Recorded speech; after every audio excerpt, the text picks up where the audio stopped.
ఈరోజు మన దేశము స్వాతంత్రం వచ్చి 75 సంవత్సరాలు పూర్తయిపోయి ఇప్పుడు 77వ సంవత్సరంలో ఉన్నాం. కానీ మనకి ఇప్పటి వరకు కూడా ఇంకా అనేక రకాల విధానాలు బ్రిటిష్ వాళ్ళు వదిలిపెట్టినటువంటి మరి పద్ధతిలోనే మనం కొనసాగుతూ ఉన్నాం. ఇంకా అనేక మార్పులు చేయాల్సినటువంటి అవసరం ఉంది. ప్రధానమంత్రి గారు పదే పదే మంత్రులకు చెప్తారు, పాత చట్టాలు ఏమున్నాయో బ్రిటిష్ వాళ్ళ హయాంలో ఉన్నటువంటి చట్టాలన్నింటినీ కూడా మార్చాలి.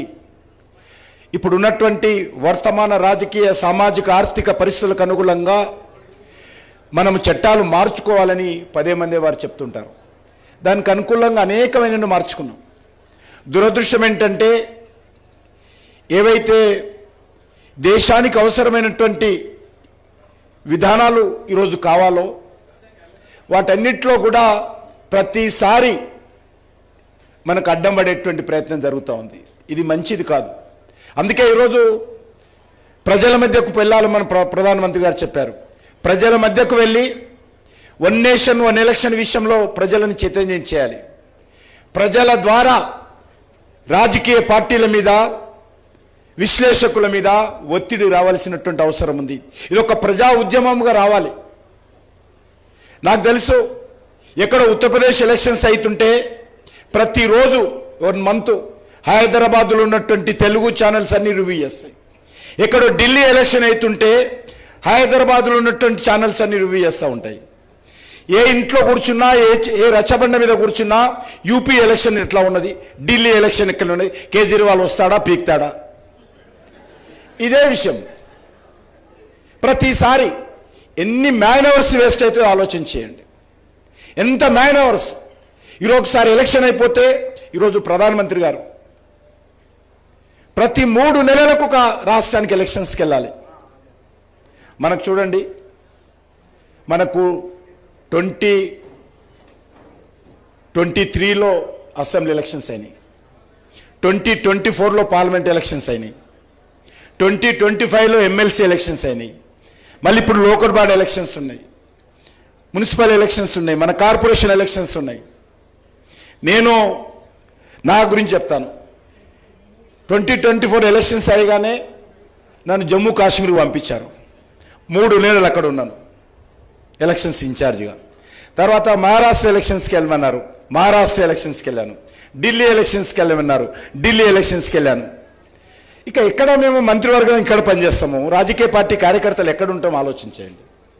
అందుకే ఒకటి మనం చేస్తా ఉన్నాను, ఏదైనా ఈ దేశంలో మార్పు రావాలంటే ఆ మార్పు ఈరోజు స్పష్టంగా నరేంద్ర మోడీ గారి నేతృత్వంలోనే మార్పు వస్తుంది. అది జిఎస్టీ తీసుకున్నా, లేకపోతే డిజిటల్ ట్రాన్సాక్షన్ తీసుకున్నా, ఆర్టికల్ 370 తీసుకున్నా, రావణ కాస్ట్రం లాగా 75 సంవత్సరాల పాటు జమ్మూ కాశ్మీర్ను తగలబెట్టారు. 46,000 మంది చనిపోయారు. కానీ ఓటు బ్యాంకు పాలిటిక్స్, ఆర్టికల్ 370 తీసేసిన తర్వాత ఈరోజు జమ్మూ కాశ్మీర్ పరిస్థితి చూడొచ్చు. త్రిపుల్ తలాక్ మిత్రులు రామచంద్ర గారు ఇప్పుడే చెప్పారు. సుప్రీంకోర్టు చెప్పినా కూడా త్రిపుల్ తలాక్ మార్చలే, ఎందుకంటే ఓట్లు పోతాయి. ఓట్లకు త్రిపుల్ తలాక్ సంబంధం లేదు. ఈ దేశంలో 10 కోట్ల మంది ముస్లిం మహిళలు ఉన్నారు. ఆ మహిళలకు సంబంధించినటువంటి హక్కుల గురించి ఆలోచన చేయలేదు, వాళ్ళ అధికారాల గురించి ఆలోచన చేయలేదు. డాక్టర్ బాబాసాహెబ్ అంబేద్కర్ ఈ దేశంలో ఉన్నటువంటి పౌరులకు ఇచ్చినటువంటి హక్కుల గురించి ఆలోచన చేయకుండా త్రిపుల్ తలాక్ కొనసాగించారు. ఓట్ల కోసం అనేక సంవత్సరాల పాటు మార్చింది ధైర్యంగా నరేంద్ర మోడీ గారు మనం చేస్తా ఉన్నాం.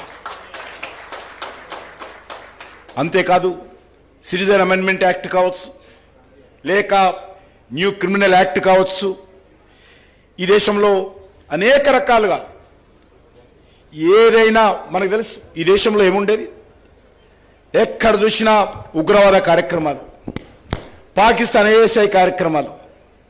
మన హైదరాబాద్లో కూడా పాకిస్తాన్ ఐఎస్ఐ ఎంత యాక్టివ్గా ఉండేది.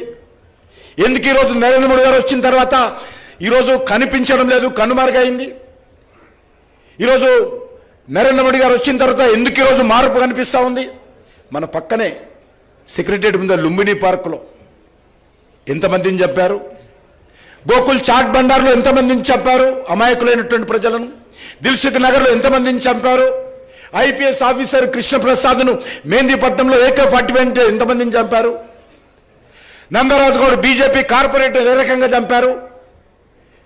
యాకత్పూర్లో బాలరాజ్ యాదవ్ బీజేవైఎం కార్యకర్తను ఏ రకంగా చంపారు. సైదాబాద్లో దేవేందర్ అనేటువంటి RSS కార్యకర్తను ఏ రకంగా చంపారు. పాపయ్య గౌడ్ VHP కార్యకర్త ఏ రకంగా చంపారు. బాంబేలో 7 ట్రైన్లు ఒకటేసారి పేల్చేస్తారు. తాజ్మహల్ మీద అటాక్ చేస్తారు. కానీ మనం ఏం చేసేవాళ్ళము? గులాబీ పూలు పెట్టి క్యాండిల్స్ వెలిగించేవాళ్ళం. అది భారతీయుల పని. ఆ రోజు మనం కూడా అందరం పాకిస్తాన్ వాళ్ళు చంపేవాళ్ళు, భారతీయులుగా మనం చచ్చేవాళ్ళము. మన కర్మ ఇంతే. భగవంతుడు మా నుదిట ఇదే రాసి పెట్టాడు. ఇంతకంటే మేమేం చేయలేము.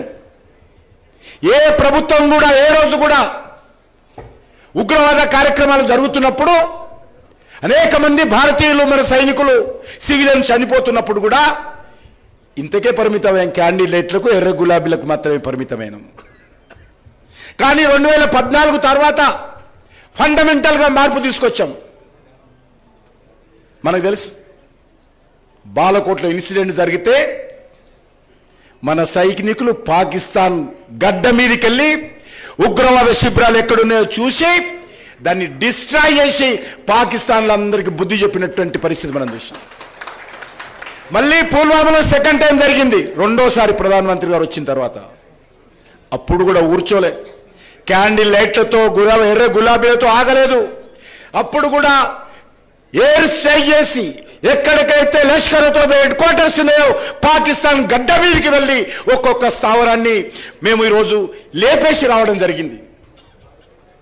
మళ్ళీ మొన్న పహల్గామ్లో జరిగితే ఏ రకంగా ఆపరేషన్ సింధూర్ పేరు మీద నరేంద్ర మోడీ గారి ఆలోచన విధానంతో, నరేంద్ర మోడీ గారి ప్రభుత్వ నిర్ణయంతో ఈ దేశ ప్రజలకు సంబంధించినటువంటి 140 కోట్ల మంది ప్రజల యొక్క ఆకాంక్షలకు అనుగుణంగా మన సైనికులు ఏ రకంగా యావత్ ప్రపంచమంతా చాటి చెప్పారో, ఇది న్యూ ఇండియా, ఇది నయా భారత్, ఇది మోడీ భారత్, ఇది 140 కోట్ల మంది ప్రజలు ఏ రకంగా ఆలోచన చేస్తున్నారో ప్రపంచమంతా చెప్పాం. ఎవరికి తెలియదు. పాకిస్తాన్లో ఒక్కసారి ఆలోచన చేయండి. ఏ బిల్డింగ్లో మీరు మీ ఖాళీలో కూడా చెప్పలేరు. పాకిస్తాన్లో ఏ బిల్డింగ్లో ఏ ఉగ్రవాది ఉన్నాడో ఇక్కడ ఉండి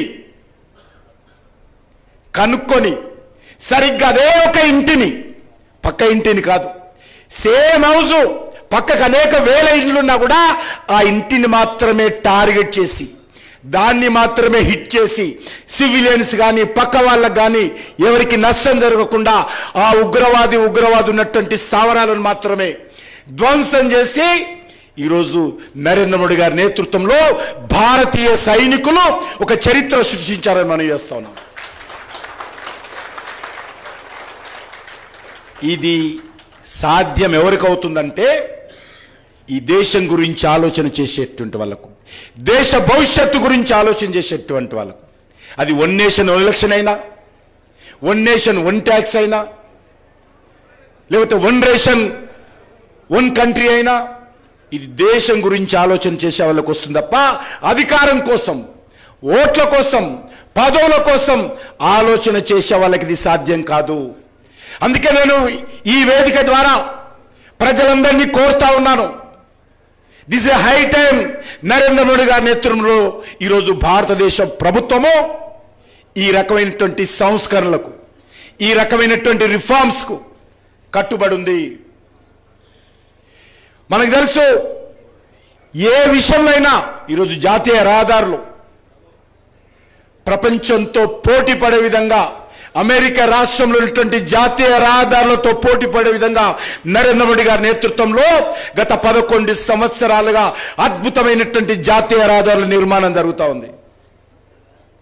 ఈరోజు 1000కి పైగా రైల్వే స్టేషన్లు అద్భుతంగా అమృత స్టేషన్లుగా నిర్మాణం జరుగుతూ ఉన్నాయి. ఈరోజు దేశంలో వందే భారత్ ట్రైన్లు, త్వరలోనే బుల్లెట్ ట్రైన్ కూడా దేశంలో రాబోతుందని మనం చేస్తాం. కాబట్టి నేను కోరేది ఒకటే, ఈరోజు వన్ నేషన్ వన్ ఎలక్షన్ రావాల్సినటువంటి అవసరం ఉంది. వన్ నేషన్ వన్ ఎలక్షన్ ఈరోజు దేశం యొక్క భవిష్యత్తు దృష్ట్యా ఈరోజు ప్రభుత్వ యంత్రాంగం, అది కేంద్ర ప్రభుత్వ యంత్రాంగం కావచ్చు, రాష్ట్ర ప్రభుత్వ యంత్రాంగం కావచ్చు, మొత్తం సిబ్బంది కావచ్చు, టీచర్లు కావచ్చు, ఒక్కసారి ఎలక్షన్ అంటే 3 నెలలు టీచర్స్కు ట్రైనింగ్ పేరు మీద, ఎలక్షన్ సిబ్బందికి సంబంధించినటువంటి జాబు సంబంధించినటువంటి యాక్టివిటీ పేరు మీద 3 నెలలు ప్రతి టీచర్ సమయం ఇవ్వాల్సి వస్తుంది.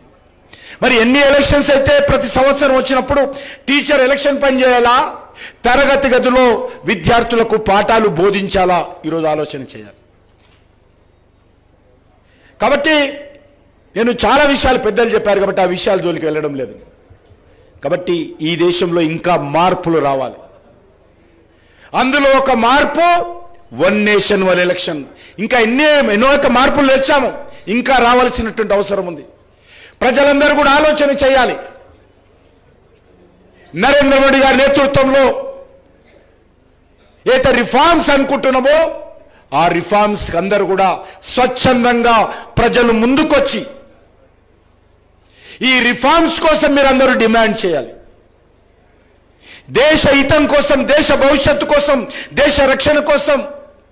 మీకు తెలుసు, రఫేల్ విమానాలు తీసుకుందామంటే ఎంత మాట్లాడారో. S-14